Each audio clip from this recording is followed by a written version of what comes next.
యువతకు క్రీడల పట్ల గల ఆసక్తికి తగిన ప్రోత్సాహం అందించాలని, క్రీడల్లో గెలుపు ఓటములు సమానంగా స్వీకరించే స్నిత ప్రజ్ఞత యువతలో ఉండాలని, క్రీడల ద్వారా శారీరక దృఢత్వం, మానసిక స్థైర్యం పెంపొందిందని దగ్గుపాటి పురంధేశ్వరి పేర్కొన్నారు. శ్రీ వెంకటేశ్వర ఆనంద్ కళా కేంద్రంలో సంసద్ ఖేల్ మహోత్సవ్ 2025 ముగింపు కార్యక్రమం ఘనంగా నిర్వహించారు.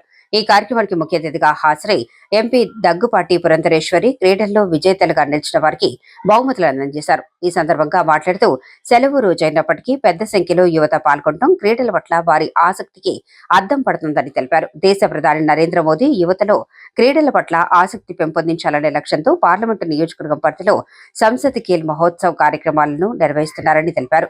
ఈ సందర్భంగా ప్రధాని మోదీ ప్రత్యక్ష ప్రసారం ద్వారా పాల్గొని యువతకు సందేశాలు, సూచనలు అందించడంపై ఆ యోజన కమిటీ సమన్వయకర్త హసీనా షేక్ ప్రత్యేక కృతజ్ఞతలు తెలియజేశారు.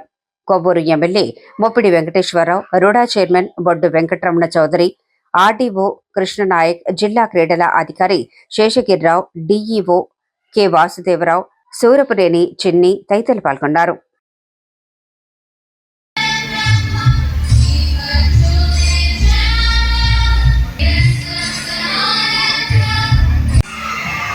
I request everybody to get rid of the message now.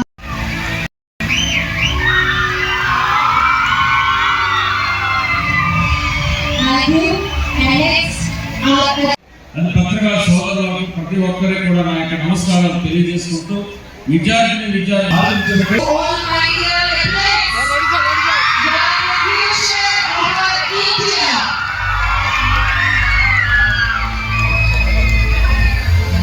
Yes, monitors please. I request everybody to get rid of the message now.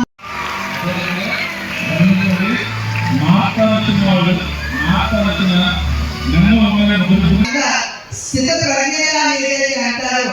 అది ఒక రకంగా ఆటలు మనకి అలవరిస్తాయని చెప్పి ఇలా ప్రధానంగా మొదటి ముఖ్యమైనటువంటి సందేశం. రెండవది వారు నొక్కి పక్కనించింది భారతదేశానికి ఒక గొప్ప శక్తిగా చూడాలి అనేటువంటి కళ, ఆకాంక్ష ప్రతి భారతీయుడికి ఉంది. భారతదేశం 140 కోట్ల జనాభాకి వికాసం.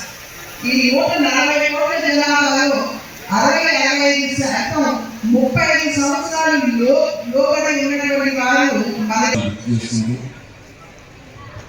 ఈ క్రీడలో పాల్గొన్న ప్రతి ఒక్కరిని కూడా అభినందిస్తూ మొట్టమొదటిసారిగా ఈ సంసద్ ఖేల్ మహోత్సవం అని చెప్పేసి మన పార్లమెంట్లో, మన రాజమండ్రిలో, నియోజకవర్గాల్లో కూడా చాలా అద్భుతంగా నిర్వహించినటువంటి నిర్వాహకులందరికీ కూడా, దీనికి పాల్గొన్న ప్రతి ఒక్కరికి కూడా పేరున అభినందనలు చెబుతూ, అంటే ఇది